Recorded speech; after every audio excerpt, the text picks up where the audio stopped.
Morning, अस्सलाम वालेकुम। Rising Pakistan में आपको कहेंगे खुश आमदीद। मेरे साथ हैं मोहम्मद शुएब, मेरे साथ है सबीन फारूक। चला एक सवाल रखते हैं, अपने सामने रखते हैं। अपने आप से भी पूछता हूँ, सबीन से भी पूछूंगा और आपसे भी पूछता हूँ, कौन कौन सा दिन हम मनाते हैं? फौरन से माइंड में क्या आता है? बर्थडे आती है, एनिवर्सरी आती है, कोई ज़िंदगी का अहम दिन आता है जिसको आप मना रहे होते हैं, आप उसको सेलिब्रेट कर रहे होते हैं, कुछ नए वादे भी कर रहे होते हैं, समटाइम्स अपने आप से, समटाइम्स अपने पार्टनर से, अगर आपकी वेडिंग एनिवर्सरी है समहाउ। सो ये जो मैंने सवाल रखा है इसकी भी एक वजह थी। आज 12 जून है, एक लम्हे के लिए ज़रा सोचिए, आज 12 जून है, आज क्या दिन है?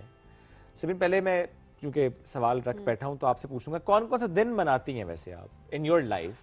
बर्थडे मना ली या इंडिपेंडेंस डे मना लिया, जो मनाने के जो मेजर डेज होते हैं, नेशनल डेज आपके होंगे, वो सेलिब्रेट जिनकी आपकी जिंदगी में सिग्निफिकेंस होती है। एग्जैक्टली, मतलब ये वाली चीजें हो रही होती हैं, बट स्टिल हमारे माइंड में कभी उस तरह के दिन नहीं आ रहे होते जिन पे एक्चुअली हमें फोकस करना चाहिए। एब्सोल्युटली, जैसे आज का दिन और वो बहुत जरूरी है कि किस तरह से हमें चाइल्ड लेबर का खात्मा करना है। एब्सोल्युटली, आज 12 जून है, यस, चाइल्ड लेबर के खात्मे का दिन पूरी दुनिया में मनाया जा रहा है। इसकी मुनासबत से आज हमने सोचा कि अपने आप से भी बात करें, थोड़ी बात आपसे भी करें, थोड़ा अपने इर्द गिर्द नजर तो दौड़ाएं, कहां पर हम आंखें बंद कर लेते हैं, कहां पर हमें बोलने की जरूरत होती है हम बोलते नहीं है, कहां पर हाथ से रोकने की जरूरत होती है, हाथ पकड़कर रोकने की जरूरत होती है। तो हमारा मसला ही है। अच्छा, आप जब भी देखेंगे ना, लिटरली आप किसी होटल पे किसी बच्चे को मजदूरी करते हुए देखेंगे तो लिटरली आपके माइंड में क्या आएगा? आपके माइंड में ये आ रहा होता है कि ये ठीक है, कर रहा है, इसके माँ बाप भेज रहे हैं, हायर करने वाले ने हायर किया हुआ है, हमारा मसला नहीं है, लेकिन हम उसके लिए आवाज नहीं उठाते। जब आप आवाज नहीं उठाते किसी चीज के लिए तो वो नॉर्मलाइज होना शुरू हो जाती है। नॉर्मलाइज होके वो चीज बस आपके कल्चर का, आपकी सोसाइटी का वो हिस्सा बन जाती है। उसको खत्म करना, फिर सोसाइटी से निकालना, नहीं कल्चर से निकालना, वो बहुत ज्यादा मुश्किल हो जाता है। And we don't realize such things. और हमें तब रियलाइजेशन होती है जब कोई ऐसे केसेस सामने आते हैं। वो केसेस ये होते हैं किसी बच्चे की जिंदगी खराब हो गई है फॉर फ्ला रीजंस, क्योंकि वो कम उम्र था, वो अपनी राइट्स का ख्याल नहीं रख सकता था, उसे पता नहीं था, उसको मिसयूज किया गया, उसको एक्सप्लॉइट किया गया किसी भी लेवल पर, किसी भी जगह पे। सो अब तब जाकर हम आवाज उठा रहे होते हैं एक पर्टिकुलर केस के लिए कि इस केस में ये हुआ है तो अब आवाज उठाएं। लेकिन जनरली हम अपने इर्द गिर्द देख रहे होते हैं तो कोई फर्क नहीं पड़ रहा होता। अब घरों की बात करें, सही बात, घरों में कैसे कम से बच्चियां, कम उम्र बच्चे वो रखे हुए होते हैं, उन्होंने बड़े बड़े पढ़े लिखे लोगों ने, बड़े ये ज्यादा तकलीफ और दुख की बात है, इन्फ्लुएंशियल लोगों ने, और तकलीफ की बात होती है। एग्जैक्टली, कि हम किस तबके से बात कर रहे हैं कि ठीक है, जिनकी जो पढ़े लिखे नहीं है, हम कहते हैं ठीक है, उन्हें नहीं पता, उन्हें कानून का नहीं पता, जो पता होना चाहिए, उसका पढ़ाई से कोई ताल्लुक नहीं है। कानून आपके मुल्क है, आप मुल्क के शहरी हैं, आपको पता होना चाहिए। बट लिटरली मैं हैरान होती हूँ उन लोगों पे जिनको कानून का भी पता है, जिनको बच्चों के हुकूक का भी पता है, जिनको हर चीज का पता है, but still they don't realize कि इट्स अ क्राइम। और इर्द गिर्द के लोग जो सोशल बाइकॉट नहीं करते ऐसे लोगों का, मैं उन पर भी हैरान होती हूँ। क्या, क्यों जाते हैं आप उनके घर, क्यों उनसे बोलचाल रखते हैं, क्यों बातचीत करते हैं, क्यों ऐसे लोगों से आप कोई अपना रिलेशन रख रहे होते हैं जो कि एक बच्चे से काम करवा रहे होते हैं अपने घरों में और उसके बाद उन पर जुल्म भी कर रहे होते हैं। बिल्कुल ऐसे ही है। क्या हमेशा हम किसी के जिस्म पे जख्मों के निशान आने का इंतजार करेंगे? क्या हमेशा हम किसी की वीडियो आने का इंतजार करेंगे? क्या हमेशा हम किसी के केस के हाईलाइट हो जाने का और वो केस कोर्ट तक पहुंचने का और फिर सज़ा होने का इंतज़ार करेंगे? अगर इस मामले को रोकना है तो वाकई हमें अपने आप से ये वादा करना होगा कि एक तो मेक श्योर करना है कि हमारे इन्वायरमेंट में ऐसा कोई ऐसा काम ना हो रहा हो, प्लस आपके ही आसपास जहां पे आपको लगता है कि it's not your responsibility actually, but वो आपकी रिस्पॉन्सिबिलिटी होती है, सो वहां पर भी निगाह रखना और उसको भी रोकना, और ना सिर्फ सख्ती से रोकना बल्कि उस जो शख्स मुलव्वस है पूरा सीक्वेंस फॉलो करें ना। पहले आप आराम से बात करें, फिर बैठ के समझाएं, फिर तरीके से समझाने की और कोशिश करें, नहीं समझता रिपोर्ट करें, डू रिपोर्ट, खामोश नहीं रहना इस पे आपने। सो आज के दिन की मुनासबत से हम आगे चलकर भी बात करेंगे कि कितना इंपॉर्टेंट है इस पे बात करना, कितना फर्क आया है, कितना फर्क मजीद आ सकता है, छोटी छोटी सी कौन सी और कोशिशें जो हम कर सकते हैं, इस पर करेंगे बात। रहेगी हमारे साथ, ये है राइजिंग पाकिस्तान।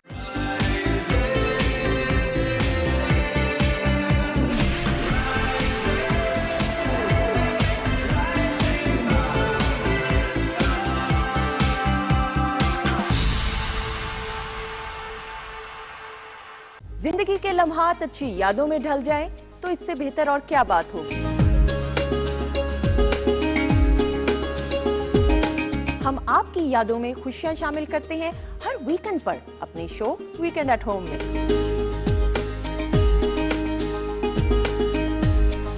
इसमें आपको सितारों की चाल से लेकर हेल्थ टिप्स, मजेदार पकवानों की रेसिपी और दीगर मुफीद मालूमात भी फराहम की जाती है। और आपकी मुलाकात कराई जाती है नामवर स्टार से।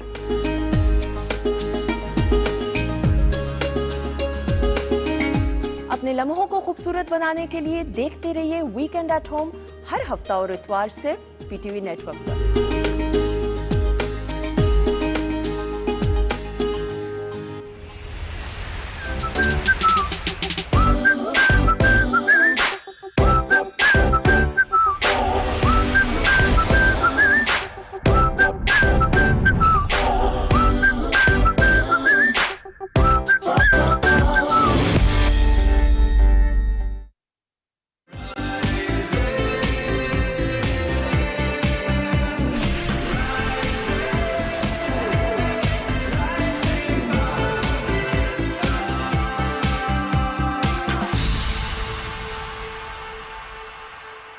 वेलकम बैक जी राइजिंग पाकिस्तान में आपको कहेंगे खुश आमदीद। और अभी नन्ही मुन्नी स्टार हमारे दिल में राइजिंग मौजूद है। राइजिंग स्टार और काफी बड़े स्टार हैं वो, हैं छोटी से लेकिन हैं बड़ी स्टार, सोशल मीडिया स्टार हैं जी, बड़ा जबरदस्त काम करती हैं। इंफॉर्मेटिव जो प्रोग्राम्स होते हैं, वीडियोस होती हैं बेसिकली वो बनाती हैं, किसी एक जगह पर जाती हैं, उसकी हिस्ट्री के बारे में बताती हैं, वहाँ के कल्चर के बारे में बताती हैं, लोगों के बारे में बताती हैं। एट द सेम टाइम हम सबको बता रही होती हैं कहाँ कहाँ किस जगह पर हम लोग जा सकते हैं। सो ये एक बड़ी अच्छी बात होती है कि हम कहते हैं ना कि अब सोशल मीडिया का दौर है, किस तरह से आपने डिजिटली अपने बच्चों को आगे लेकर चलना है। तो उसमें मेरा ख्याल है बड़ी अच्छी एग्जांपल पेरेंट्स भी सेट करते हैं कि अपने बच्चों को इस तरह के प्रोडक्टिव कंटेंट की तरफ लेकर आते हैं। और जहाँ पर बात होती है ना, नहीं लोग देखते नहीं, आपका कंटेंट अच्छा है तो लोग देखते हैं।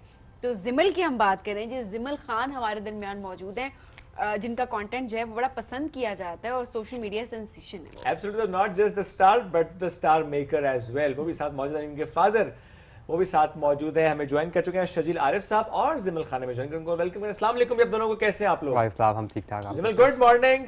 Good morning. क्या हाल चाल? ठीक। कैसी है एनर्जी? गुड। गुड। अपनी नाश्ता किया? वीडियो वाली एनर्जी वैसे अपनी हमें यहाँ पे आपने दिखानी है, जो आप ऊंचा ऊंचा बोल रही होती हैं, बड़े बड़े स्टाइल के साथ में कहूँगी। बिल्कुल, बल्कि अभी हम कुछ देर बाद जिमल से कहेंगे कि हमारे सेट से मुतालिक एक व्लॉग बनाएंगी वो। हाँ। और हम बल्कि लाइव ये कोशिश करेंगे कि जिमल के साथ मैं मिलके ना एक हम टूर करेंगे सेट का, जिसमें जिमल बताएंगे सेट कैसा है, क्या क्या पर हो रहा है। Very good idea by the way. Right, तो आप स्टार्ट करते हैं। ये जर्नी का आगाज कैसे हुआ था, तो सब प्लीज बताएं ना कि आपने कब सोचा। अच्छा, आप तो खुद भी डीओपी हैं, डायरेक्टर फोटोग्राफी, आप फिल्म मेकर भी हैं, तो आपने सोचा कि मैं स्टार अपने घर में पैदा करता हूं। तो ये तो पहला स्टार ऐसा ही है। एक्चुअली इसको बहुत शौक था व्लॉग्स बनाने का। तो ये अपनी मदर के फ़ोन पे हर वक्त व्लॉग्स बनाते रहते थे। तो उस चीज़ पे मैं कभी इसको मैंने इनकरेज किया नहीं था। ये मुझे दिखाती थी, लाइक जब भी मैं काम से आता, पापा मैंने ये बनाया है, और वो व्लॉग्स काफ़ी अच्छे होते थे। लाइक शुरू में तो मैंने उसको इतना लाइक नोटिस नहीं किया, लेकिन जब मैंने उसको देखना शुरू किया तो वो बड़े अच्छे होते थे। लाइक उसमें प्रॉपर ये अपना कॉन्टेंट दे रही है, इन्फॉर्मेशन बता रही है, सारी चीज़ें कर रही है। लेकिन इसको मैंने बोला था, मैंने कहा नहीं जिमल, ये चीज़ आपने नहीं करनी, आई डोंट लाइक दिस। उसके बाद क्या हुआ कि करते कराते खैर इसका ऑपरेशन हो गया। इसका ऑपरेशन हुआ तो लाइक पहला ऑपरेशन तो होना था। किस चीज़ का? इसकी पेटाला बोन मिसिंग थी। तो अच्छा। इसकी हैमस्ट्रिंग रिलीज की थी पाँव की। ओके। या तो उसके बाद क्या हुआ, लाइक पहला ऑपरेशन हुआ, उसके बाद इसकी फिजियो स्टार्ट हो गई। फिर इसका लाइक फिजियो के दौरान ही इसका डॉक्टर से इसका पाँव रप्चर हो गया था। ओके। तो she was like very traumatised. ठीक है, ये अपने लाइक टांग को हाथ भी किसी को नहीं लगाने देती थी। अच्छा। फिर इसकी दोबारा सर्जरी हुई उसकी वजह से। उसके बाद लाइक इसके अंदर ना लाइक वो एनर्जी नहीं थी, वो उस तरह से लाइक जिस तरह पहले जिमल थी उस तरह फिर जिमल थी नहीं। अब मुझे समझ नहीं आता कि इसको मैं किस तरह कंटिन्यू करूँ, इसको मैं दोबारा कैसे लेके आऊँ, क्योंकि फिजियो के लिए तो बिल्कुल नहीं जाती थी। तो इसकी जो मैंने पहली वीडियो बनाई थी वो फिजियोथेरेपी की ऊपर बनाई थी। अच्छा। कि फिजियो को थोड़ा सा मैंने मोटिवेट किया कि देखो आप स्ट्रॉन्ग हो, आप कर सकती हो। तो फिजियोथेरेपी की वो जब मैंने वीडियो बनाई, जब मैंने इसकी लाइक वीडियो बना के जब उसको मैं एडिट करा, तो उसकी जब मैं डिलीवरी देखा तो मुझे लाइक इसमें एक स्पार्क नजर आया, मुझे एक शाइन नजर आई। मैंने कहा नहीं यार, वाई नॉट, हम क्यों ना करें। फिर उसके बाद लाइक डॉक्टर्स ने कहा था कि इसको लाइक वॉक वगैरह करानी है आप लोग ने। तो उस वीडियो के बहाने, क्योंकि वैसे तो ये करती नहीं थी, वैसे तो बड़ी रिलेक्टेंट थी, लेकिन जब इसको मैं कैमरा के सामने आता था तो एकदम से इसकी एकदम से एनर्जी आ जाती थी। अच्छा, तो असल में आपने जिमल की जो एक जर्नी ऑफ हेल्थ है ना उसको मद्देनजर रखा। Yes wow. ठीक है। तो उसके बाद ये है कि मतलब कि फिर हम लोग ने इसके वीडियोस बनाना स्टार्ट किए। जब हमने पहली तो मैंने आपको बताया कि हमने बनाई थी फिजियोथेरेपी के ऊपर, फिर उसके बाद अगेन मैं सोच रहा था कि यार अब हमारे पास कंटेंट क्या है। अब उस चीज़ को मैं लेके नहीं चलना चाह रहा था कि हम लोग फिजियोथेरेपी करते हैं, ये इसकी हेल्थ को ही लेके चलें। अब इसको भी शौक था वीडियोस बनाने का। फिर मैंने और इसने सोचा, हमने कहा यार हम लोग वीडियोस बनाएंगे लेकिन अच्छा कंटेंट होगा। उसके ऊपर मैंने टाइम लगाया, फिर उसको मैंने बताया कि हम इस तरह की चीज़ बना सकते हैं। फिर इसने एग्री किया। फिर उसके बाद अब जिस तरह काफ़ी ज़्यादा चीज़ें हैं, जैसे हमने एक मॉन्यूमेंट के ऊपर बनाई थी, तो हम लोग जब भी हाईवे से गुजरते थे तो ये मुझसे अक्सर सवाल करते थे, पापा ये पंपकिन सा क्या है, ये क्या चीज़ है। और टू बी ऑनेस्ट मुझे भी नहीं पता था कि ये बना हुआ क्यों है। ठीक है। लेकिन जब उसके बारे में मैंने रिसर्च की तो पता लगा कि ये तो हमारे सारे सूबों को लाइक रिप्रेजेंटेशन है। तो उस तरह से फिर ये है कि मतलब कि उससे फ़ायदा क्या होता है, उससे फ़ायदा ये होता है कि उसमें मेरी भी मतलब कि इल्म में इजाफा होता है। यानी अब आपने उसके थ्रू पढ़ना भी शुरू कर दिया। अच्छा, वाकई जब आप कंटेंट बनाते होंगे तो जाहिर सी बात है आपकी अपनी रिसर्च इतनी होती अपनी होगी। रिसर्च ऑब्वियसली होती है। फिर उसके बाद लाइक उसको प्रॉपर स्क्रिप्ट करना, क्योंकि पहले स्क्रिप्ट होता है वो तो अच्छा खासा लेंथी स्क्रिप्ट होता है। फिर आजकल रील फॉर्मेट जा रहा है तो फिर उसको इसके हिसाब से लेके आना, लाइक 30 सेकंड 40 सेकंड पे लेके आना। फिर इसको थोड़ा सा कॉन्सेप्ट बताना कि जिमल ये चीज़ है, इसके कॉन्सेप्ट क्लियर हो जाए, फिर उसके बाद ये अपने उसमें कर लेते हैं। ओके, सो बेसिकली जो आइडिया होता है वो इट्स म्यूचुअल। समटाइम्स जिमल कहते हैं कि मुझे इस पे बनानी है वीडियो, समटाइम्स आप बताते हो कि let's do video on this particular topic. या इट्स म्यूचुअल, मतलब कि इसका भी होता है। लाइक जैसे साइकिल पे, लाइक जिमल का था कि हम साइकिल पे करते हैं। फिर इसको बड़ा इंटरेस्ट था कि मतलब कि लाइट एक रिक्शे पे भी देखी है हमने, वो भावड़ा बाजार वाली है। भावड़ा बाजार वाली या है। सो मैं देख रहा हूँ कि बड़ा अच्छा, बड़े मजे से ना, पहले एक लिंक आता है, फिर एक बड़ा विजुअल आता है, फिर एक लिंक आता है, फिर एक विजुअल आता है। तो उसमें आई एम श्योर आपका बड़ा कमाल है उसमें। ज़रा अब वो डीओपी हो तो फिर मैं वही प्रोडक्शन बात कर अच्छी रही तो हूँ कि होनी वो है ना। अपना जो टैलेंट है ऑब्वियसली वो हाँ। निकर तो निकर के अच्छी सामने बात आ है, रहा बहुत अच्छी होता बात। लेकिन उसमें सबसे अच्छी बात मुझे ये लगी कि जिमल का बहुत उसमें अपना पैशन है, वो बहुत इनपुट देती है, बहुत एनर्जी से करती है, तो वो नजर आता है कि बहुत ऑर्गेनिक कंटेंट है उसमें। ये नहीं है कि आपने करवाया सारा कुछ। रीटेक्स कितनी वैसे तंग, क्योंकि छोटे बच्चे होते हैं उनके साथ काम करना बड़ा मजे की मुश्किल बात होता ये है। है कि मेरा तो खैर काम ही लाइक फिल्म मेकिंग है, तो मैंने काफ़ी ज़्यादा काम करता होता हूँ। इसके साथ काम करने में मुझे सबसे ज़्यादा मज़ा आता है, क्योंकि ये मुझे 3 रीटेक से ज़्यादा नहीं देती है। अच्छा, आप मुझे अब टोटल कितनी वीडियोस बन चुकी हैं अब तक जिमल की? अभी तक हम लोग ने जो बनाई है, I am not sure, but I think it's more than 35 video. और तकरीबन एक साल। यस, अभी 1 साल इसको हो जाएगा इन सितंबर। ओके, अभी तो साल नहीं हुआ। अभी तो 6-8 महीने की बात है, 8-10 महीने भी नहीं वो पूरे हुए।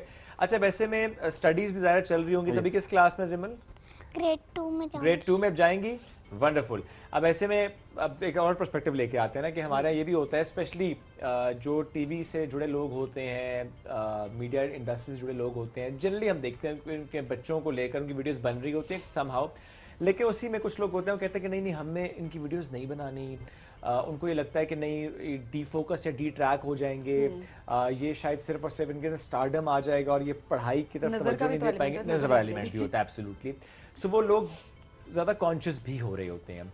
सो इन योर केस आपने तो पूरी स्टोरी सुनाई कि जब वो फिजियोथेरेपी वाला एक एलिमेंट था जिसको आपने बुनियाद बनाया कि नहीं मुझे वीडियो बनाने ताकि ये ज़रा एनर्जी के साथ काम करेगी, तो साथ साथ उसकी हेल्थ भी अच्छी हो जाएगी।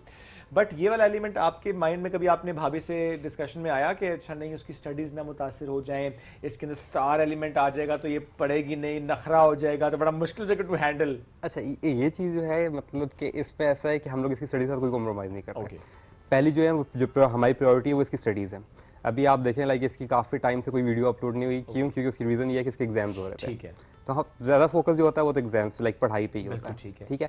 उसके बाद हाँ, जब हमारे पास टाइम होता है, एक्स्ट्रा टाइम्स होता है, जब मेरे पास टाइम हो, लाइक मैं फ्रीलांस काम करता हूँ, जब मेरे शूट्स वगैरह नहीं होते, हम दोनों लाइक म्यूचुअली थोड़ा सा टाइम मिल जाता है तो फिर हम लोग वीडियोस क्रिएट करते हैं। और इसमें ये अच्छी बात है ना कि बाबा और बेटी को अच्छा टाइम स्पेंड करने का मौका मिल जाता है। इसलिए देखिए काम का काम हो रहा है और बाबा और बेटी की बॉन्डिंग भी हो रही है। ऐसा ही अच्छा, कंसिस्टेंट रहना कितना मुश्किल होता है, बिकॉज आपकी अपनी भी जॉब है, अपना भी आप काम करते हैं, देन ये चीज़ एक्स्ट्रा, एंड देन कभी कभी शुरू में आप बड़ा डिमोटिवेट भी हो जाते हैं कि व्यूज़ नहीं आ रहे, लोग नहीं देख रहे, लोगों का उस तरह से रिस्पॉन्स नहीं आ रहा जितनी मेहनत इन्वॉल्व है।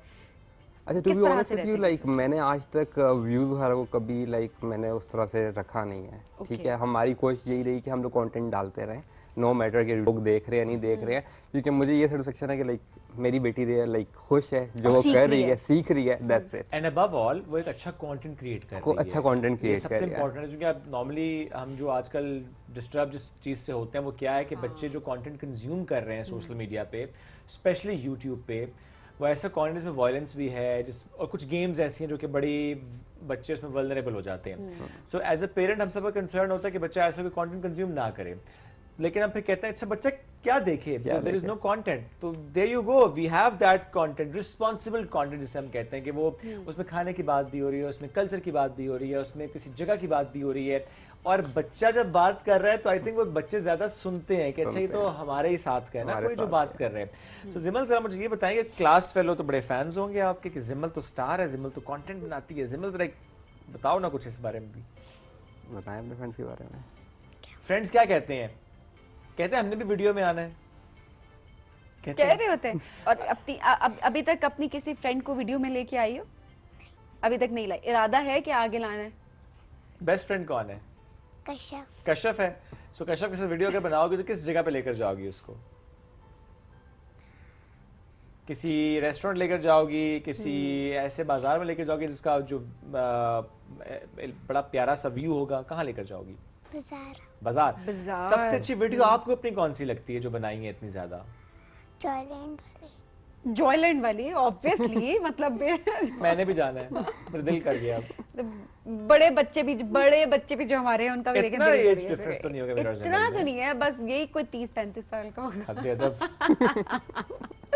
ये कोई डिफरेंस नहीं होता, दिल बच्चा है मेरा अभी सही भी बात है, actually। दिल तो बच्चा है ना। अब जॉयलैंड जाने का आपका भी दिल कर रहा है तो उसका मतलब दिल तो बच्चा हाँ है। दिल कर रहा है मेरा तो it's जॉयलैंड good. जाने का। मैं अब जाऊंगा जॉयलैंड, मैं भी जॉयलैंड जाऊंगा, Very हम दोनों good. व्लॉग बनाएंगे वहां पे Very जाके। good. क्यों अगर उनके अब्बू जा सकते तो मेरे आगे अब्बू नहीं जा सकते? सही बात है। अच्छा मेरा ख्याल है आप खुद भी आपकी बेगम भी बड़ा इन्वॉल्व होती होंगी research of topic course yes selection yes, में। उनका भी बड़ा लाइक हमारे साथ होता है। अच्छा मैं बताता हूँ, जो मेन जो उनकी लाइक एडिटिंग होती है ना वो करती हैं। अच्छा या शूट मैं करता हूँ, एडिटिंग जो है वो मेरी वाइफ अच्छा वो करती हैं। आपको बाकी आपके प्रोफेशनली भी हेल्प करती होंगी? वीडियो एडिटिंग का उनको ऑलरेडी पता भी होगा, यस right? उनको Okay. पता है। सही। तो अच्छा कहते हैं सारा काम घर के अंदर ही हो जाए घर ना, के अंदर ही हो। कोई इधर उधर जाना ही न पड़े, यानी शूट भी घर के अंदर, शूट एडिट वाला भी घर के अंदर, स्टार भी घर के अंदर, तो उन्हें क्या जरूरत है बाहर जाने बाहर जाने की जरूरत कोई नहीं है। अब ऐसे में आप एक तो हेल्थ वाला perspective I would again mention that कि वो तो है सो है, लेकिन आप खुद क्या चाहते हैं कि ऐसा जिमल किस लेवल पे पहुंचे, जिमल क्या करे कंटेंट को लेकर? अच्छा इस पे ये है कि लाइक मैंने टोटली इस पे छोड़ा हुआ है। Okay. जब तक ये करना चाह रही है ये करे, वीडियोस बनाए, ठीक और है। जिस टाइम पे लगे इसको लगे या मुझे लगे ये फ्रस्ट्रेट हो रही है तो लाइक रोक स्टॉप देंगे। रोक देंगे। ओके। या और वैसे जो आपकी बाकी फैमिली है वो कितना इसको एंजॉय करती है? अच्छा, वो तो जिमल की काफी ज्यादा, videos? मेरी लाइक फैमिली फ्रेंड्स जो हैं वो तो काफी ज्यादा हमें इनकरेज करते हैं, वो तो काफी ज्यादा सपोर्ट करते हैं कि बहुत अच्छी चीज कर रहे हैं। तो जिमल पे हमें ड्रामा भी नजर आएगी, किसी ड्रामे में एक्टिंग करनी है? उसके लिए ढेर सारा बोलना होगा। कॉन्फिडेंस तो आप ऑलरेडी हैं माशाल्लाह से, लेकिन बोलना होगा ढेर सारा। तो डायलॉग डिलीवर कर लोगी कोई भी? फॉर एग्जाम्पल आपने सबीन आंटी को कुछ कहना हो, प्यार से कुछ भी कहना हो आपने इनको, कोई बात मनमानी हो आपने इनसे, तो आप कैसे बात करेंगे आप इनसे? ही को, सबीन आप ही को सबीन होता है। आंटी सिनेरियो में आंटी होना, तुम क्या मसला है? मैं नहीं बनना चाह रही, नहीं मैंने एक्टिंग करनी। इंसान की बस की बात नहीं है, बायकॉट वक्त और हालात बना देते हैं। वक्त रहा। अभी मैं नहीं, अभी मैं आप ही के जुमरे में आती हूँ। प्लीज पूछ लो अदब हमसे। अदब। बहुत कह रही है सबीन आंटी। थैंक यू सो अच्छा मच। सबीन आंटी नहीं अभी रहता है, सबीन आंटी को कुछ कहना है आपने बताया ना, वो तुम्हारा रहता है कुछ अभी। नहीं कहना चाहती, कुछ कहना चाहती है आप मेरे से? नहीं, वो कहती है मैंने कुछ कहना ही नहीं है ऑडिशन हो रहा है तुमसे। ना आपका सबीन आंटी पे, आपने चलो कोई बात करनी है उनसे प्यार से। अच्छा सबीन सिमरन- आंटी कैसी लगी आपको? अच्छा हाँ ये बता दो। नहीं, ये कहो ना उनको कि अच्छी। सबीन आंटी आप मुझे बहुत अच्छी, सबीन कुछ कहो आप ना ही- इनसे। आप एक ही लाइन बोलो। बोल देना प्रॉपर। बोलो। सबीन आंटी आप मुझे बहुत अच्छी लगी। हालांकि अच्छी है कोई नहीं, लेकिन हमने बनवा दिया आज इस सेगमेंट की वजह से। बच्चे मन के सच्चे। अच्छा भाई मिला था ना जिसने गाइड किया है। बच्चे मन के सच्चे, ये भी बड़ी इंपॉर्टेंट चीज होती है। हम कहीं और इससे पहले निकल गए, but thank you so much. Thank you sir, thank you very much ji, जबरदस्त काम माशाल्लाह आप लोग कर रहे हैं। और वाकई मैं सबसे कहूंगा जिमल डायरीज आप जाके चेक करें, इनके इंस्टाग्राम पे बहुत मजे का कंटेंट है। मैंने बड़ा आज एंजॉय किया उस कंटेंट को, जब इनके शो के आने से पहले मैंने देखा था। अब बढ़ते हैं ब्रेक के जाने, ब्रेक से वापस आएंगे, रहिए हमारे साथ। ये है rising Pakistan.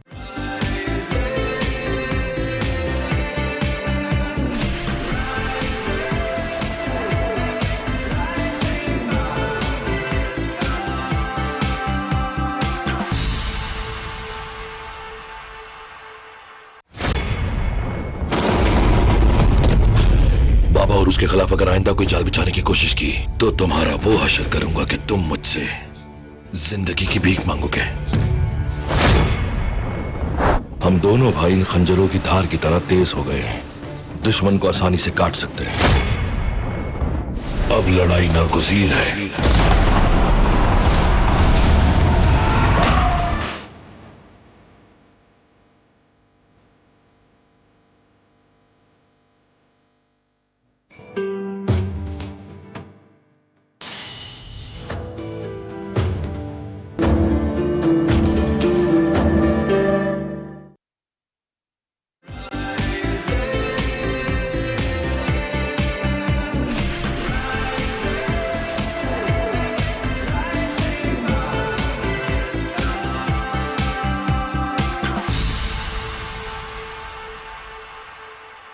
Welcome back. Rising Pakistan में एक बार फिर कहते हैं खुश आमदीद। आज है 12 जून और आज अगर हम इंटरनेशनली देखें तो बच्चों के साथ जिस तरह का सलूक होता है हम उस दिन की मुनासबत से बात करेंगे। नहीं, बच्चों की मुशक्क़त के खात्मे का दिन आज हम इसको ऑब्जर्व कर रहे हैं और इस दिन की मुनासबत से बात करना इसलिए बहुत इंपॉर्टेंट है कि आज भी अगर हम पाकिस्तान में देखें, और मैं एक शहर का नाम नहीं लूँगा, पूरे मुल्क में हम ये देखते हैं कि स्टिल बहुत सा काम होने की ज़रूरत है। अभी भी हम क्या देखते हैं, चाय के किसी ढाबे पर अगर जाएं, छोटा सा बच्चा वहां पर काम कर रहा होगा, किसी मैकेनिक की वर्कशॉप, वहां पर भी हमें ऐसे ही मामला नजर आ रहा होगा।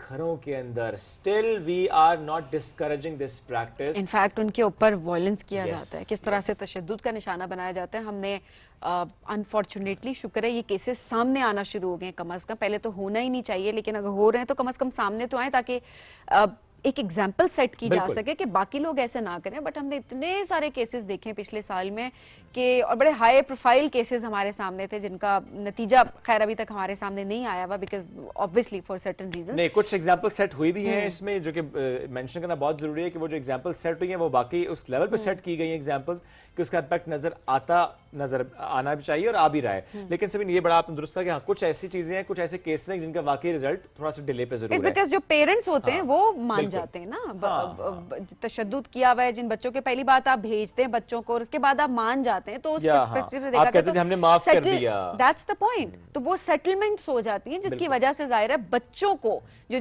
जिन दिन की हम बात कर रहे हैं, तो बच्चों को इंसाफ नहीं मिल पा रहा होता जिस बच्चे के साथ ज्यादती हुई हुई होती है। एब्सोल्युटली। तो जो हम बात करें चाइल्ड लेबर के खात्मे का दिन, इसकी मुनासबत से हम बात भी करेंगे और ये बड़ा इंपॉर्टेंट इस पर जिक्र करना कि पाकिस्तान ने यूएन कन्वेंशन चाइल्ड राइट को रेटिफाई भी किया हुआ है कि हम इस पर काम कर रहे हैं और करेंगे, और पाकिस्तान इस पर काम कर रहे हैं। लेकिन कितना और काम होने की जरूरत है, आज इस मौजूद पर हम गुफ्तगू भी करेंगे। हमें ज्वाइन किया है gender and labour rights activist Shaheena Kausar साहब। शाहीना साहब अस्सलाम वालेकुम, कैसी हैं? अस्सलाम वालेकुम जी, I am good, thank you. बहुत शुक्रिया आपके आने के लिए।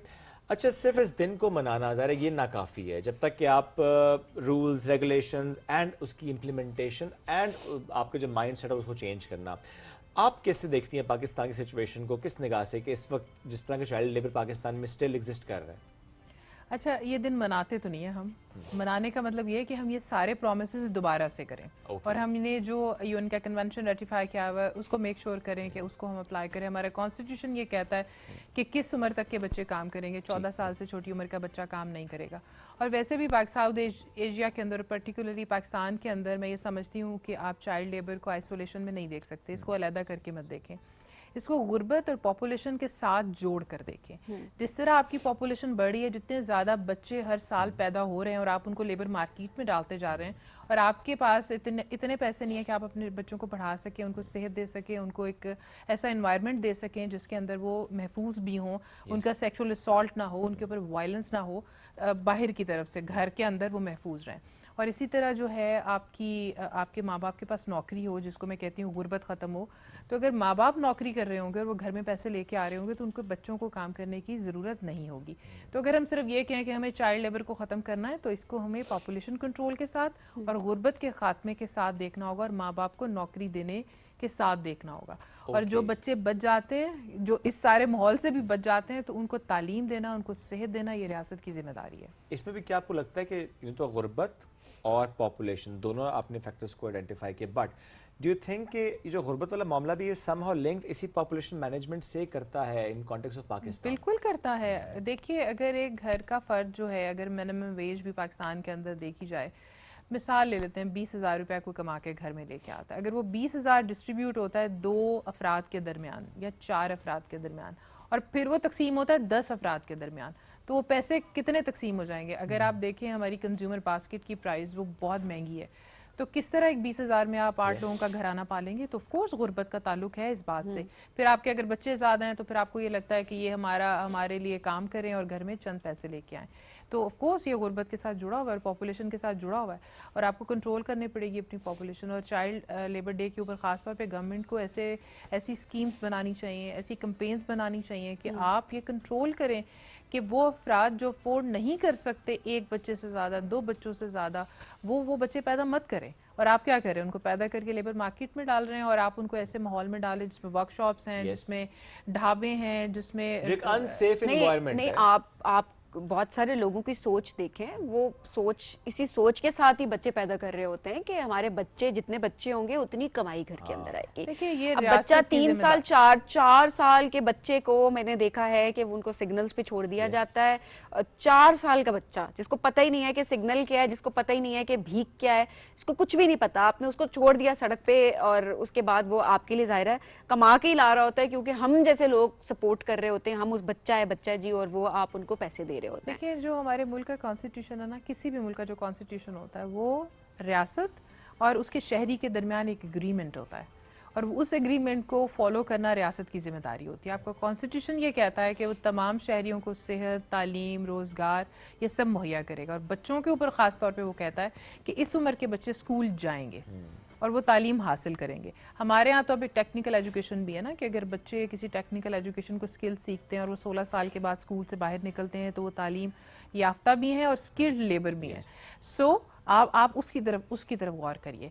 और मैं ये समझती हूँ कि इसमें हमारे अदारों को, हमारी हुकूमतों को इसको प्रायोरिटी पे रखना चाहिए और इसको रिजॉल्व करना चाहिए, ख़ासतौर पे पॉपुलेशन कंट्रोल को और रोज़गार मुहैया करने के लिए जो कि एडल्ट्स हैं, जो कि पेरेंट्स हैं, और जो बच्चे हैं उनको एक टेक्निकल एजुकेशन दें और उनको एक ख़ास उम्र तक लेबर मार्केट से बाहर रखिए ताकि उनकी जहनी सेहत अच्छी हो, उसकी जिस्मानी सेहत अच्छी हो और वो इस काबिल हो सके कि वो पहले उसकी ग्रोथ एंड डेवलपमेंट तो हो जाए, उसके बाद उसे उस माहौल में लेकर जाए। ऑल्सो ये चले, ये एक एस्पेक्ट हो गया ना, रियासत की जिम्मेदारी, लॉज भी हैं, उनकी ज़्यादा इंप्लीमेंटेशन हो चाहिए, हम बेहतरी की हमेशा बात करते हैं और हम आगे भी करते रहेंगे, ये एक एस्पेक्ट हो गया। अब एज अ सोसाइटी हमारी क्या जिम्मेदारी आती है, ज़रा इसको भी हमें हाईलाइट करने की ज़रूरत है कि अगर पेरेंट्स भेज भी रहे, पहली बात पेरेंट्स को नहीं भेजना चाहिए, उनकी काउंसलिंग, वो चेक एंड बैलेंस बहुत ज़रूरी है। देन अगर भेज रहे हैं तो ये हायर क्यों करते हैं, एम्प्लॉयर्स के ऊपर कितनी जिम्मेदारी आयद होती है कि वो हायर ना करें। जिस तरह ढाबों की हम बात कर रहे हैं, हम मैकेनिक्स की शॉप्स की आप बात कर रहे हैं, घरों के अंदर देखें हमारी क्या रिस्पॉन्सिबिलिटी है कि घर के अंदर आप आईडी कार्ड तो चेक करें ना, किसी बच्ची को अगर आप काम के लिए रख रहे हैं तो एज अ सोसाइटी किस तरह से हम चेंज ला सकते हैं। देखिए जो मैं हुकूमतों और रियासत की बार बार बात करती हूँ वो एक एस्पेक्ट ज़रूर है, लेकिन बहुत बड़ा एस्पेक्ट है। मैं आपको इससे आगे बात करने से पहले ये बताऊं कि रेड सिग्नल हमें सड़क पे नज़र आता है ना, नज़र आता है और हमें पता है हमें उस पर रुकना चाहिए, और अगर हमें कुछ देख नहीं रहा होता तो हम उस रेड सिग्नल को क्रॉस कर जाते हैं, हालांकि हमें पता होता है कि हमारी जान को खतरा है। तो आपको कौन स्क्रूटनी कर रहा है? वो रेड सिग्नल पे खड़ा हुआ पुलिसमैन जो कि आपको रोकता है। आपको पता है आप जाएंगे, आप हेलमेट नहीं पहनेंगे, आपको चोट लगेगी। एग्जैक्टली बिल्कुल उसी तरह आपको पता है कि चाइल्ड लेबर एक गलत बात है, लेकिन अगर आपको कोई चेक नहीं कर रहा होगा तो आप करेंगे। चाइल्ड लेबर क्या है? चीप लेबर है। आप बहुत कम पैसों में एक मासूम बच्ची को हायर करते हैं वर्कशॉप पे, घरों में, डोमेस्टिक लेबर में या इवन फैक्ट्रियों में। देखिए कराची और लाहौर में जो हमारी फैक्ट्रियां जलने के 2 बड़े वाकयात हुए, उनमें बच्चे मौजूद थे और वो बच्चे रात के वक्त मौजूद थे। और आई मीन वो तो हम जाके देख नहीं रहे, लेकिन सड़कों पे, वर्कशॉपों में, बाजारों में, सिग्नल्स पे, हाउस में, हेल्थ में हम बच्चों को देख रहे हैं। वो है माइंस, नॉट एग्जैक्टली, मैंने माइंस में काम किया है, चकवाल और इन सारे बच्चे खाना पहुंचाने जाते हैं, लेकिन यहाँ तक मैं समझ सकती हूँ कि बच्चों को माइन के अंदर जाने की इजाज़त नहीं होती, औरतों को माइन के अंदर जाने की इजाज़त नहीं होती है, वो माइन के बाहर रहते हैं खाना पहुंचाने। और इस तरह हमारे दूसरे लोग, वो भी एक बहुत ही एक्सप्लॉयटेशन की एक शक्ल है, माइन वर्कर। खैर हम वापस आते हैं चाइल्ड लेबर के ऊपर। सोसाइटी की ऑफ कोर्स बहुत बड़ी जिम्मेदारी है। ये वर्कशॉपों के मालिक, ये हमारे घरों की बेगमात, ये हमारे घरों में पढ़े लिखे तबकात, ये क्यों छोटे बच्चे हायर करते हैं? क्यों?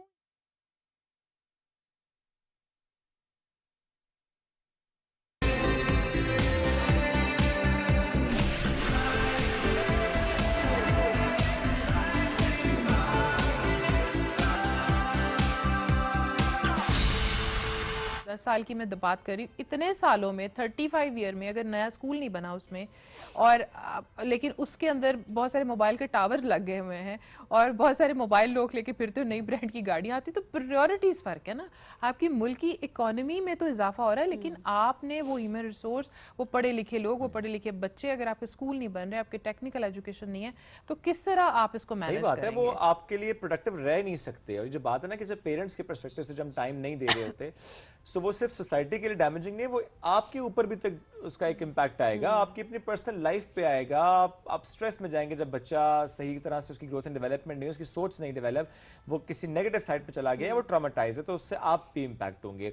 और जो पॉपुलेशन मैनेजमेंट वाली बात है, ये वाकई बहुत सीरियस एलिमेंट है जिसपे हम वाकई सबको कहते हैं ना फोकस होके काम करने की रूट जरूरत कॉज है। भी तो देखनी है ना। हाँ, हम that's बात the कर root लें cause। अच्छा ये पॉलिसी, ये इम्प्लीमेंटेशन, फलाना फलाना फलाना, ठीक है, वो सारी चीजें अपनी जगह पे, बट देखिए रूट कॉज क्या है, इनके ऊपर जब इन चीजों पे काम नहीं होगा ना, तो आप एक हद तक ही कंट्रोल कर एक तो रूट सकते का हैं। सीधी सीधी मैं कहता हूँ वो ये है, जो आई एम सॉरी बट कुछ खवातीन इसमें मैं जरूर कहूंगा, जो घरों में डिस्कशन में बस 2 ही बच्चों पे रुक गए हो, मेरे 2 बच्चे हैं, मुझे ये सुनना पड़ता है कभी कभी लिटरली। अच्छा, इंटरेस्टिंगली मैं जब कहता हम ये क्या है? जब बात करते हैं ना कि औरतें ये कह रही होती, मैं बार बार कहती हूँ फोकस रखा करें, फोकस रहे, ये वो सोसाइटी का हिस्सा है। सोसाइटी जो सिखा रही है, चाहे वो मर्द हैं औरतें, वो सारी एक ही तरह की बातें करती है, कुछ रोल उनके हिस्से में आगे वो ये बातें करती हैं। हाँ हाँ, लेकिन मैं ये समझती हूँ इस शऊर को देना टेलीविजन के थ्रू, मीडिया के थ्रू, आपकी तालीम के जरिए से, कैंपेन्स के जरिए से, इमरजेंसी कैंपेन के जरिए से, कि ज्यादा बच्चे नहीं चाहिए आपको तंदुरुस्त, तालीम याफ्ता, Absolutely। हेल्दी बच्चे चाहिए और एक अच्छे फ्यूचर वाले बच्चे चाहिए। तो मेरा ख्याल है अगर ऐसा हो जाए तो अगले 10-15 सालों के अंदर हम चाइल्ड लेबर पे बात नहीं छोड़ देंगे ना। सही बात है। अगर आप क्या करेंगे, आप बड़े लोगों को एक अच्छा रोजगार देंगे, आपके मुल्क में रोजगार होगा बड़े लोगों के लिए, छोटे बच्चों को काम करने की जरूरत नहीं है। अच्छा, वो जो बच्चे वर्कशॉप पे काम करें, वो रात को 100 रुपया लेके जाते हैं, आपको पता है 100 रुपए का 1 किलो दूध भी नहीं आता है। सही बात है। तो आप क्या कर रहे हैं, आप एक तो आपके पास उनको टाइम देने के लिए नहीं, और आप चाहते हैं घर से चले जाए, वहीं जाके खाना खा ले, Exploit और रात को आप 100 रुपया लेके आ जाए। वो कोई इतनी बड़ी कंट्रीब्यूशन नहीं कर रहा है बच्चा, क्योंकि आपके पास टाइम ही नहीं है उसको देने के लिए, क्योंकि आप काम करते हैं या आपके कुछ और एक्टिविटीज है, तो आप चाहते हैं कि ये बच्चा पैदा हो गया, अब ये घर से निकल जाए। Yes। सो लेबर मार्केट में वो पैसे कमाने के लिए नहीं जा रहा है, बेसिकली वो इस टाइम को गुजारने के लिए भी जा रहा है। और रात को वो जो, अगर आप देखिए 100 रुपया लेके एक बच्चा आता है, 3000 रुपए महीने के, 3000 रुपए तो बिजली का बिल भी नहीं आता, वो कितना को कंट्रीब्यूट कर अच्छा, रहा है। ये जो सिग्नल्स पे बच्चों को छोड़ दिया जाता है, मैं लिटरली ये कहूंगी ऐसे कि ही वो है। बस बता दिया जाता है ये सिग्नल तुम्हारा, इस सिग्नल, ये तो एक तो ये कि जो हम बेगर्स की बात कर रहे होते हैं, ये जो माफिया है, इस पर तो जितनी बात की जाए उतना कम है, और इस पे तो बगैर डरे बात करनी चाहिए। और Crackdown होना चाहिए। मैं तो हर शो में बैठ के बात करती हूँ, हर प्लेटफॉर्म पे बैठ के बात करती हूँ, और बहुत जरूरी है, बिकॉज ये हमारे लोगों को, हमारे बच्चों को ये एक्सप्लॉइट कर रहे हैं बहुत बुरी तरह से, और इस माफिया का खात्मा होना चाहिए। मूविंग ऑन, ये चीज बहुत इंपॉर्टेंट है कि किस तरह से उन बच्चों को, वो बच्चे घबराए हुए होते हैं और आपको समझ नहीं आ रही होती, आप उन बच्चों पे गुस्सा करें, आप उनको क्या करें। इट्स बिकॉज जब आप उनसे बात करते हैं ना, वो कहते हैं आज घर कैसे जाएं, आज दिहाड़ी नहीं लगी, हमने इतने पैसे, हमें टारगेट दिया गया था कि चले 500 रुपए या 1000 रुपए एक दिन के लेके आने, मेरे पास है सिर्फ 100, 150 या 200 रुपए, या चले 100 रुपए कम हो गए, आप दे दें तो पूरे जा। आप उनसे अगर डिस्कशन, कॉन्वर्सेशन में जाते हैं, क्योंकि एक 5 साल, 6 साल, 7 साल, 8 साल के बच्चे को नहीं पता कि उसने कैसे बात करनी है किसी और से, कैसे उसने कवर करना है या किसी को बचाना है, वो कहते हैं घर कैसे अच्छा, जाएं। ये जो आप सिचुएशन कह रही हैं, ये बड़ी ही एक तो दर्दनाक सिचुएशन होती है और बड़ी कॉम्प्लिकेटेड सिचुएशन होती है। अब वो बच्चा आपसे कह रहा है, आप उस बच्चे को देख रहे हैं, आप उसके कपड़े देख रहे हैं, आपको पता लग रहा है वो भूखा है। कई दफ़ा फिर मैं ये कहती हूँ कि मैंने अपनी गाड़ी में बिस्किट और दूध के डिब्बे रखे होते हैं, तो मैं फौरी तौर पे उनको दूध का डिब्बा और बिस्किट दे देती हूँ, क्योंकि मुझे लगता है कि ये मेरी सेटिस्फेक्शन है, ये मेरे सामने खा लेगा। और वो कई दफ़ा नहीं भी खाते, रख लेते हैं, और वो आपसे कहते हैं कि मैं घर लेके जाऊँगा, मुझे एक और दे दें, फिर मैं पैसे नहीं देती हूँ। सो आपको सीरियसली मैं बताऊँ, इसका कोई जवाब नहीं है आपके पास कि आप सिग्नल पे भीख मांगते हुए बच्चे को पैसे दें कि पैसे नहीं दें, कि आप उसको क्या सपोर्ट करें, आप दिन में कितने बच्चों के साथ ये करें। ये मैंने बहुत किया। मैं उनसे कहती थी अच्छा अपनी मदर को बुलाओ, फिर वो भाग जाते थे। कभी किसी बच्चे को स्कूल में भेजती थी, कभी किसी बच्चे को खाने के लिए कुछ देती थी, कभी कुछ खाने के लिए लेके देती थी। तो this is very very challenging and this is very very emotional for me as well, और आप लोगों के लिए जिसके अपने बच्चे हैं, ये बहुत मुश्किल है। फिर मैं वापस आके थी, अथॉरिटीज़ का काम है, इन बच्चों को स्कूलों में भेजें, उन स्कूलों में उनको खाना मिले। क्योंकि माँ बाप क्या कह रहे हैं, गरीब माँ बाप क्या कह रहे हैं कि हमारे पास तो खिलाने के लिए खाना नहीं, वो क्या करेंगे, स्कूल जाएंगे, उनको खाना मिलेगा, वो वहाँ पे पढ़ेंगे, वो टेक्निकल एजुकेशन सीखेंगे, और वहाँ से वो एक ख़ास वक्त गुजारने के बाद घरों में वापस आएंगे। हमारी अथॉरिटीज़ इस पर काम नहीं कर रही हैं। सिग्नल पे हम शीशा नीचे करते हैं, हम उनको रोज़ देखते हैं एक इंडिविजुअल की एफर्ट और एज ए रियासत और एज ए मैनेजमेंट और एज ए अथॉरिटीज उसके ऊपर काम करना ज़्यादा अच्छा इफेक्टिव मैं एक इंसिडेंट जो शुभ आप भी विटनेस थे, हम वहाँ पर थे, और मैं ये एक इंसिडेंट ये देख रही थी कि हम एक शेल्टर होम में गए थे और वहाँ पर हम एक रिकॉर्डिंग के लिए गए थे।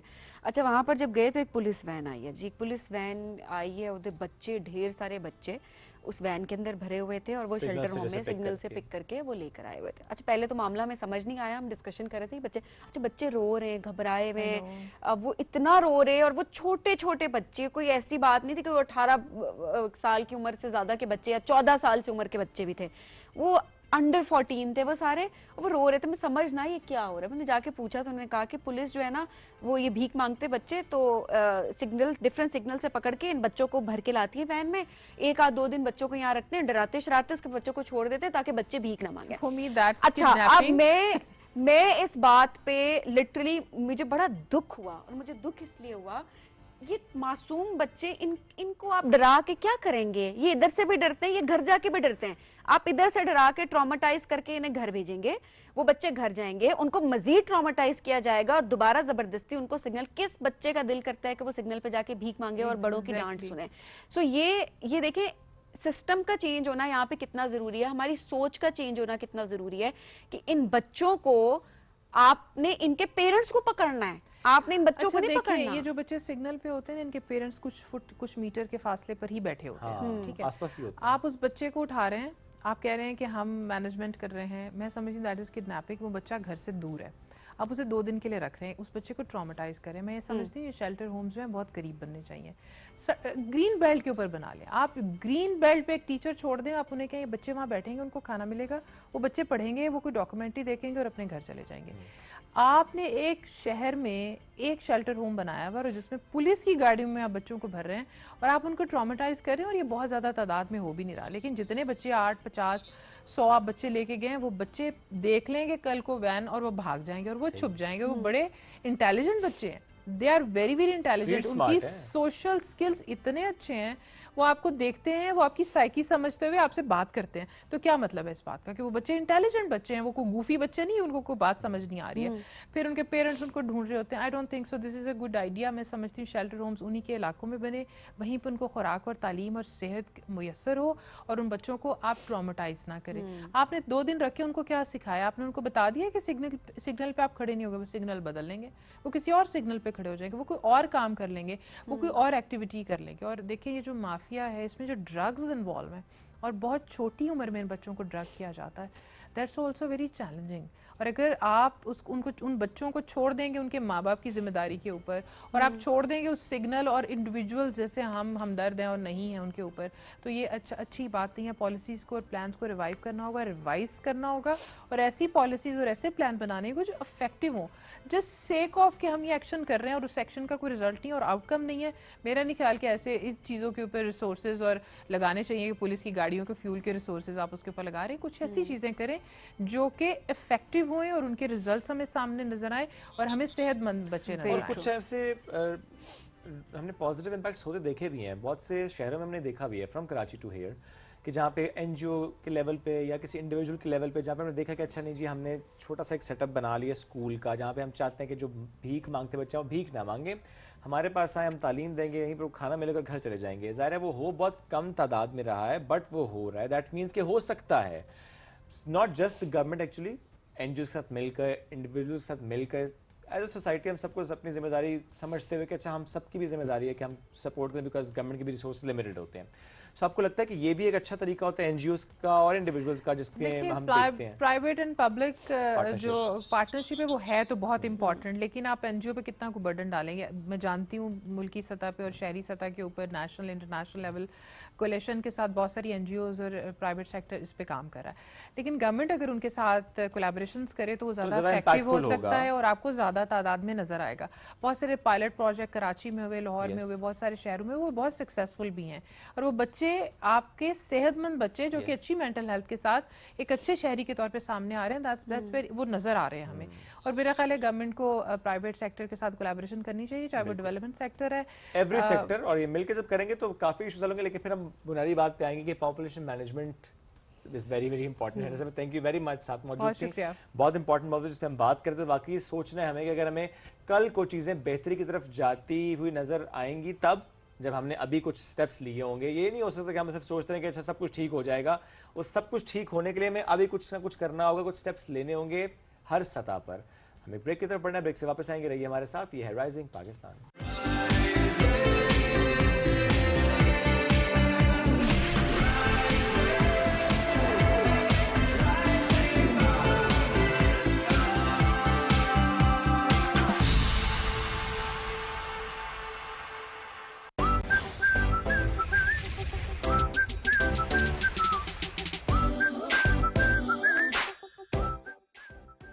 सुबह 8 बजे से 9 बजे तक की नशरियात के लिए हमारे साथ ताउन किया है Sensodyne, UNICEF.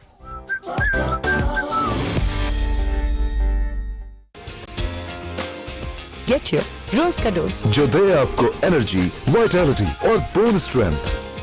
Give your best हर रोज। सेंसिटिविटी की वजह से लोग अपनी आदतें बदल देते हैं, लेकिन ये इस बात का हल नहीं है। Use the right product, new and improve Sensodyne rapid action. 60 seconds में सेंसिटिविटी से आराम देता है। मैं रेकमेंड करती हूँ Sensodyne rapid action because it works. Sensodyne Rapid Action. अब 50 रुपए की बचत के साथ। हे, तुम हर रोज एनर्जाइज रहती हो। Good job. इतना ही आसान होता है अपना रोज का dose that has vitamin C, B6, D3 और जरूरी कैल्शियम। Get your रोज का डोज। गिव योर बेस्ट हर रोज।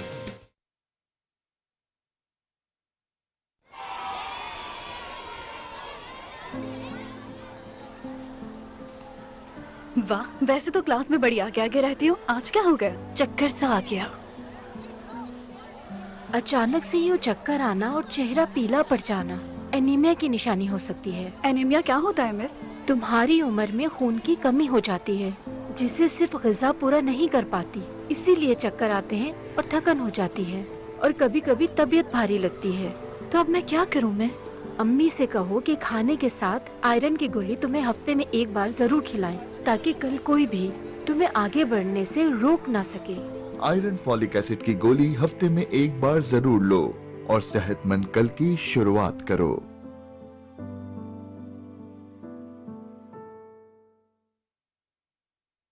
New and improve Sensodyne rapid action. 60 seconds में सेंसिटिविटी से आराम देता है। मैं रेकमेंड करती हूँ Sensodyne rapid action because it works. Sensodyne Rapid Action. अब 50 रुपए की बचत के साथ।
सेंसिटिविटी की वजह से लोग अपनी आदतें बदल देते हैं, लेकिन ये इस बात का हल नहीं है। Use the right product, new and improve Sensodyne rapid action. 60 seconds में सेंसिटिविटी से आराम देता है। मैं रेकमेंड करती हूँ Sensodyne rapid action because it works.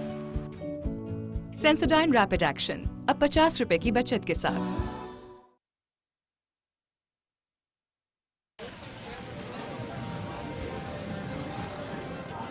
आज पालक हो जाए।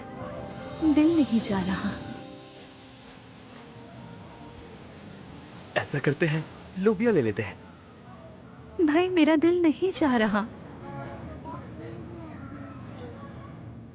ऐसी हालत में दिल की ना सुने, अपनी सेहत और आने वाले बच्चे की नशोनुमा का सोचें। अंडे दूध के साथ दालें, सब्जियां, मौसमी फल जैसी ताकतवर ग़िज़ाएं जरूर खाएं। यही वक्त है, देर ना करें, बल्कि एक सेहतमंद कल की शुरुआत करें। वाह, आलू पालक हम तीनों के लिए जरूरी है ना?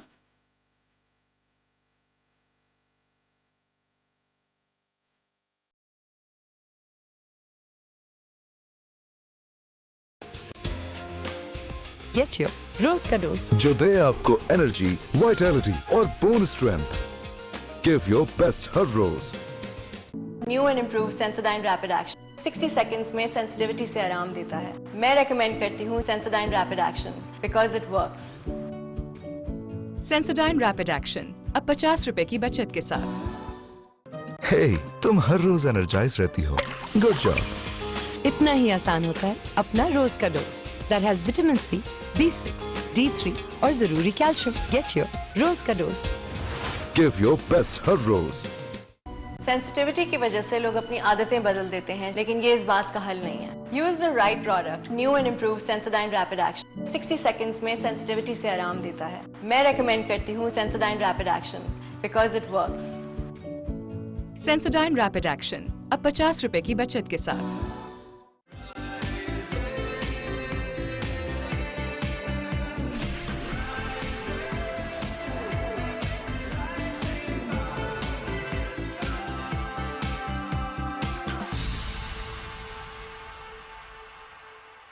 Welcome back. राइजिंग पाकिस्तान में एक बार फिर कहते हैं खुश आमदीद। और अब जो सेगमेंट है उसमें लगाएंगे म्यूजिक का तड़का। एक जबरदस्त नहीं बल्कि दो जबरदस्त शख्सियात ने हमें ज्वाइन कर लिया है।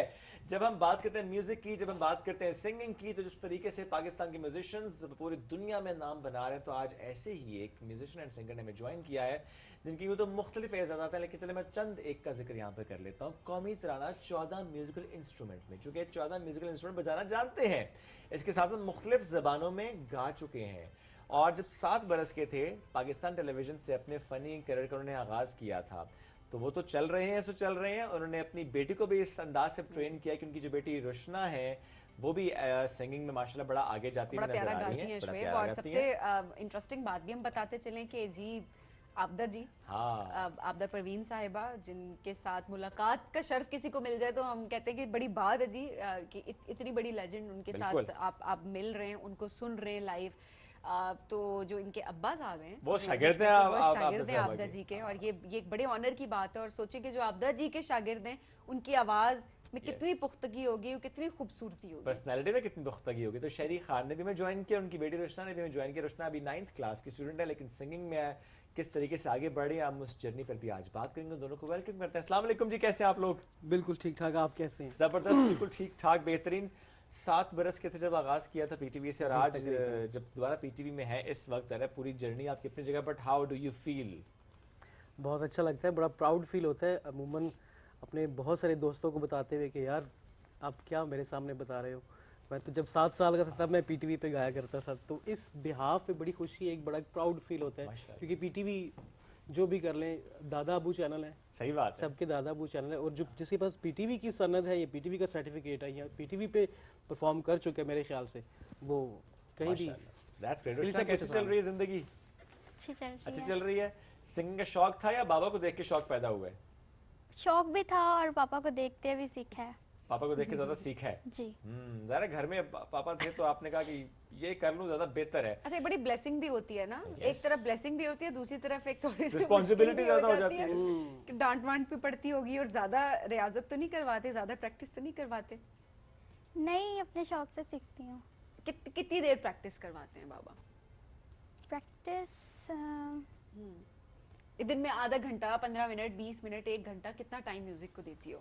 मतलब 5 मिनट ही थोड़ा सा ही देती हूँ, लेकिन सीख लेती हूँ, ज़्यादा सीख लेती हूँ। ब्रेक में आपके बाबा बता रहे थे कि पढ़ाई पे ज़ाहिर है वो तवज्जो आपकी जरूर देनी होगी। अच्छा शाहिद साहब, अपनी जर्नी के बारे में जरा हमें जरूर बताएं कि इतने इंस्ट्रूमेंट। एग्जैक्टली, ये सब ब्लेसिंग है, खुदा का फजल है, जो उसका करम है, जो मैं ये सब कुछ कर लेता हूँ, वरना तो एक भी नहीं सही से आता। बस उसकी देन के हिसाब से लेके चलते हैं और उसकी शुक्रगुजारी करते हैं, जो कुछ उसने दिया उसी की शुक्रगुजारी करते हैं, और बस चल रहे हैं। कौन कौन से इंस्ट्रूमेंट्स बजा लेते? Flute, saxophone, guitar, tabla, harmonium, violin, sitar, keyboards और ढोलक, गिटार तो है ही है। कोई इंस्ट्रूमेंट छोड़ा नहीं है वैसे आपने? कोशिश की है कि सारे तारदार और जो फूंक वाले जो इंस्ट्रूमेंट्स लाइक सैक्सोफोन, फ्लूट और फूंक वाले इंस्ट्रूमेंट्स भी करूँ। वो एक और भी ना, आई डोंट नो क्या कहते हैं उसको, हम तो फूंक वाला पियानो ही कहते हैं, जो पियानो भी बजता है फूंक भी मारनी होती है उसके। मेलोडिका। हाँ, मेलोडिका उसको बोलते हैं। वो खैर उसी उसमें आता है। हारमोनियम कीबोर्ड के उसमें आता है, मतलब उसको इंक्लूड नहीं किया जा सकता क्योंकि वो उसमें आ जाता है। कीज वाले इंस्ट्रूमेंट। और ये 2018 में मेरा ख्याल आपने कौमी तराना इन 14 इंस्ट्रूमेंट्स में बजाया। 17 या 18 मुझे एग्जैक्ट याद नहीं, लेकिन and how was the response of that? बहुत अच्छा, मुझे बहुत पजीराई मिली, पाकिस्तान से बाहर भी मिली और बड़े अच्छे एक्सपीरियंसेस रहे उसके बाद भी, और उससे पहले तो खैर थे, उसके बाद और अच्छा वो मेरे लिए। मेरे ख्याल है फिर ये तो कोई इवेंट फैमिली में होता होगा कुछ हिसाब से, क्योंकि ढोलक का जिक्र किया गया। मेरी बहनें, मेरे भाई, मेरे मतलब फैमिली में सभी गाते हैं, सबकी आवाज सारे ब्लेस्ड हैं, सब ब्लेस्ड हैं। ये बड़ी अच्छी बात है। और अब बेटी माशाल्लाह से वो बेगम गाती है, सुनती बहुत अच्छा है, सुनती बहुत अच्छा है, गाती इतना खैर नहीं, हालांकि बहुत अच्छा गाती है। तारीफ तो फर्ज थी उन पे। अच्छा, मैं पाकिस्तान में उल्टा हो रहा है, शोहर सुनते होते हैं। एग्जैक्टली। आपके केस में जरा मामला डिफरेंट है। वो इसलिए डिफरेंट है, आप यहाँ भी ब्लेस्ड हैं। नहीं, वो कह रहे वो इसलिए मुख्तलिफ है क्योंकि मैं अभी ऑन एयर बैठा हूं और बेगम सुन। नहीं, ये बात नहीं, उसको झिझक है मुझसे, वो झिझकती है मेरे सामने गाते हुए। अच्छा, तो इस वजह से। वैसे वो अच्छा गा सकती हैं, आपको ही लगता है पोटेंशियल? मैंने कभी सुना नहीं है, ये सुनते हैं, मेरे सामने वो हिम्मत नहीं होती गाने की, पता नहीं क्यों। रुशना मामा अच्छा गाती है, बाबा के सामने क्यों नहीं गाती? तानी थोड़ी सी वो होती होगी, घबराहट होती होगी शायद। ओके, जबरदस्त। चले, गपशप तो चल रही है, साथ साथ हम सुनते भी है ना जरा। रुशना की जो आवाज है उसका भी जादू जरा यहाँ पे आपके सामने हम रखते हैं। तो पहला कोई कलाम अगर हो जाए उससे हम स्टार्ट करें। रुशना, क्या ख्याल है? खुदा से मांगो मिलेगा, उसका वादा है वो देगा। खुदा से मांगो मिलेगा, उसका वादा है वो देगा। उसके वादे पे एतबार करो, खुदा से प्यार करो, प्यार करो, प्यार करो। खुदा से प्यार करो, प्यार करो, प्यार करो।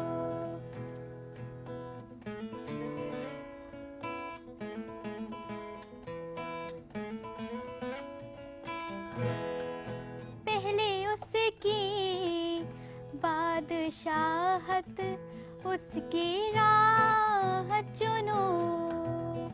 तुमको दुनिया की हर एक चीज भी वो देगा, सुनो। तुमको दुनिया की हर एक चीज भी वो देगा, सुनो। वो जो कहता है करेगा, उसका वादा है करेगा। उसके वादे पे एतबार करो, खुदा से प्यार करो, प्यार करो, प्यार करो। खुदा से प्यार करो, प्यार करो, प्यार करो। अरे वाह, जबरदस्त, क्या बात है, बड़ा एंजॉय किया हमने। तो थोड़ा सा मुझे बताएं रुशना, आप भी बताएं, बल्कि पहले सर मुझे आप बताएं शाहिद साहब कि किस वक्त आपको ये लगा, लाइक एट व्हाट एज, के रुशना बड़ा अच्छा गाती है और इसको लेकर चलना चाहिए सिंगिंग को? रुशना बहुत छोटी उम्र से गाती थी। और मतलब एक होता है जेनेटिक, तो इसके साथ वो वाला है सारा सीन, मेरे साथ भी था। और भी बहुत से ऐसे लोग हैं जिनको अमूमन सिखाया, जो ब्लेसिंग्स है ना, जिसको अमूमन हम कहते हैं कि आर्ट जो है, कोई भी आर्ट है, भले वो मुसव्वरी है, भले वो शायरी है, भले वो एक्टिंग है, भले वो होस्टिंग है, कुछ भी गिफ्टेड होता है, वो गॉड गिफ्टेड होता है, बाय बर्थ होता है। तो इसका भी यही था कि बाय बर्थ ही बहुत अच्छा गाती थी। और 5-6 साल की उम्र में शायद मैं जब इसको लेके गया था आपदा जी के पास, तो पहली बार तो उसने आबदा जी को सुनाया, उन्होंने दुआ भी दी, इसको गोद में बिठा के सुना भी और इनाम भी दिया और दुआ भी दी। उसके बाद फिर कई बार हम लोग जाते हैं, सुनते और हैं। इन्होंने गाया भी आबदा जी के साथ ना, जैमिंग सेशन कोई किया आप लोगों ने प्रॉब्लम? आबदा जी के साथ अभी तक जैमिंग सेशन वैसे घर में सिटिंग रूम में, अच्छा घर ऑन एयर नहीं, ऑन एयर नहीं, रिकॉर्ड नहीं किया, बट वो कैसे एक्सपीरियंस था? अच्छा आबदा जी के साथ गा रही हैं, बहुत अच्छा लगा ख्वाहिश भी थी? और ख्वाहिश भी थी। ख्वाहिश। अच्छा एक चीज़ बड़ी अच्छी है कि जिस तरह के सॉन्ग्स की सिलेक्शन हम देख रहे हैं रोशना की इस एज में, बेसिकली आजकल के बच्चों को देखा जाए तो उर्दू की अदायगी बड़ी अच्छी नहीं आ रही, दूसरा इंटरेस्ट डेवलप करना बड़ा मुश्किल होता है।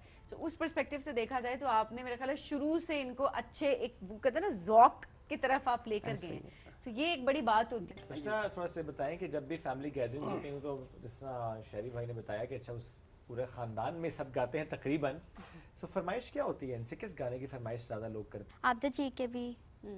लेकिन कौन सा कोई स्पेसिफिक सॉन्ग होगा जो कि आपके बाबा आपको लगता है सबसे अच्छा गाते हैं और सबसे ज़्यादा फरमाइश भी उसी गाने की आती है बार? गाते तो वैसे सबसे जितने भी हैं सारे ही अच्छे गाते। अच्छा वो ज़ाहिर है सारे आप अच्छे गाते हैं, रोशना भी बता, लेकिन आपके ख्याल में जो कि ज़्यादा फरमाइश आपसे होती है वो किसकी होती है? मेहदी साहब भी बहुत मुझसे सुनते हैं और आबदा जी भी सुनते हैं, मेहदी साहब, लेकिन पश्तो भी सुनते हैं। और पश्तो की वो खास वजह? पश्तो असल में अच्छा लगता है, पश्तो का जो खास कर जो एक रिदम है वो तो शादी रिदम ब्याह रिदम का बहुत रिदम अच्छा है, हम यहीं तक रहते हैं कि रिदम बहुत अच्छा है। तो मेरा ख्याल है पहले आपने क्योंकि पश्तो को बहुत एक्स्ट्रा आपने अब देखिए हमारी एक्सपेक्टेशंस यहाँ चली गई हैं। हाँ, so let's start with Pashto then। हाँ, ये जो कैमरे के पीछे स्टैचू होते हैं ना, ये भी हिलने चाहिए।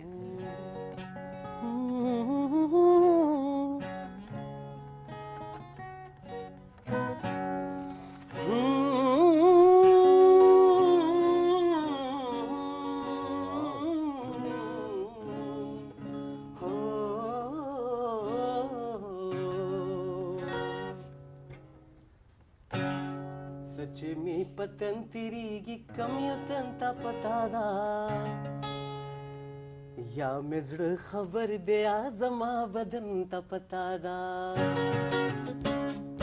सच में पतन तिरिगी कमियतंता पतादा या मिजड़ खबर दे आजमा बदनता पतादा या मिजड़ खबर दे आजमा बदनता पतादा